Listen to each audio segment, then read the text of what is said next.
everybody, it's Kelly and I am back with another layout, and today I am going to be using some 6x8 papers. These are from the Paige Evans Horizon 6x8 paper pad, and I remembered that that paper pad had some bike themed papers, and since this is a layout about a bike, I thought it would be fun to be able to do that, use that on this particular layout. So I'm just playing with the arrangement of colors, what I want them to look like. Do I want to do, you know, two of the same each? I love this paper that I just put on there with kind of the scallops, but it's so busy and it looks so much darker than the other pieces. I wasn't loving it. And then if I put these two in, it just really dominates all the color. So I'm playing with this pink piece of paper here, and that is not from a 6x8 pad, obviously. That is from Paige Evans Go the Scenic Route, and it's the number 19 paper there. And then I'm thinking that I want to mat this photo and make sort of some sort of block here. So I'm going to use that Doodlebug Petite Prints in the Limeade Gingham color there. I have these acrylic bicycles that I've had for a while, just to do, you know, specifically for layouts about the kids, but I've also used them on my own bicycle layouts, and those came from Ellie's Studio. They are a few years old though. So then I'm also kind of playing around. I like this Travel New Roads cut apart from the 6x8 pad. The only problem is that it's feeling a little big for me, or I'm sorry, that was from the regular sheet in the Horizon collection, one of the regular cut apart sheets.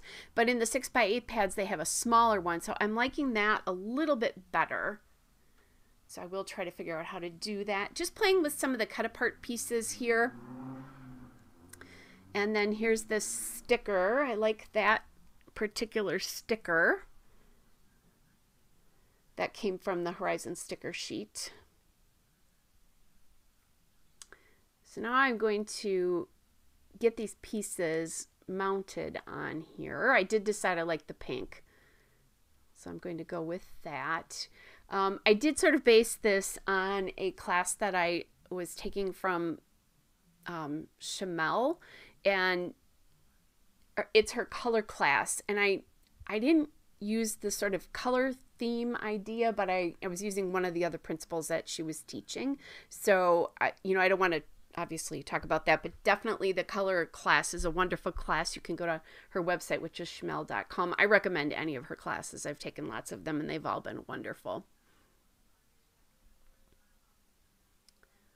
All right, so just getting that down. Sometimes I will put something to hide the join, like washi tape, ribbon, other pieces of paper, but I'm going to leave the join together here, or just leave it sort of naked.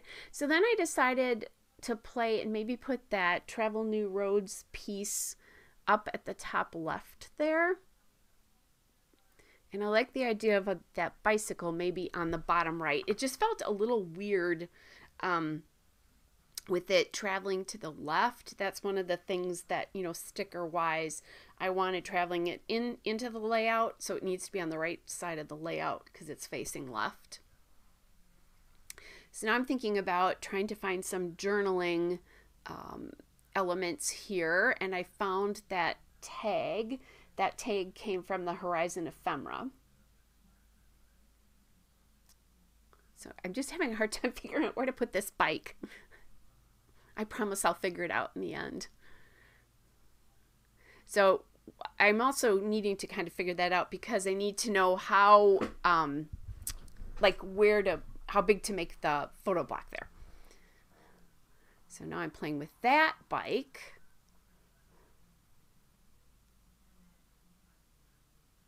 And that came from the die cut pack, the ephemera pack. Thinking about other bikes there. Again, playing around with the bike, playing around with the tag. And I'm thinking now that I like the smaller bike on top of the tag. And then maybe that other bike can go up there. The little bike from the sticker sheet. because there's 2 bikes from the sticker sheet there. Or two bikes on the sticker sheet. And again, playing with the ephemera pack there. And I just decided I can't work another of the kind of more printed bikes on there. And I really, really wanted to use one of these acrylic bikes, just because I've had them for a while. So played with the tag a little bit. Ultimately, I flipped the tag so that kind of the more tag end of it actually ends up under the photo, and that just seemed to work out a little bit better for me. I like that the flower then is at the bottom. So now I'm just going to play with this a little bit. And then as I'm putting this on, I decide to overlap that small bike sticker onto that Travel New Roads. It's just a little more dimensional. It kind of works well so that you have a diagonal of the 2 bike stickers on the top left and bottom right. So just, I could have left it, but I really like the way that looked. I need something in this corner here, so I grabbed that flower sticker from the Horizon 6x12 sticker sheet. And that kind of takes up a little bit of space up there. Okay, now I need a title, so I am going to look for an alphabet here. And I come up with this alpha that I usually have a hard time using. This is the American Craft Stickers in Dunbar, which was a Chamel font. I don't remember what collection it was, but I have a hard time using these circles. Anytime I have a circle alpha, I have a hard time, but I love it with this bike layout with all the circle wheels. So that totally made sense to me. And I will go back through when I'm all done with this after I shut the camera off, and I'll glue those down because those chipboard pieces slide way too much. I'm adding in these little gold hearts now that I've brought some gold into the top to each of those clusters there. That's foil cardstock from Recollections, and then a small heart punch from Hobby Lobby. And then just kind of looking here to figure out what else I can do. I'm looking for some pink enamel dots. These are where I took the enamel dots off my individual sheets and put a bunch of them together. These came from Recollections. So I'm just adding those in. All right, you guys, there is the still shot and a couple of detail shots. Hope you're all well, and I'll be back with another layout again soon. Bye, everybody.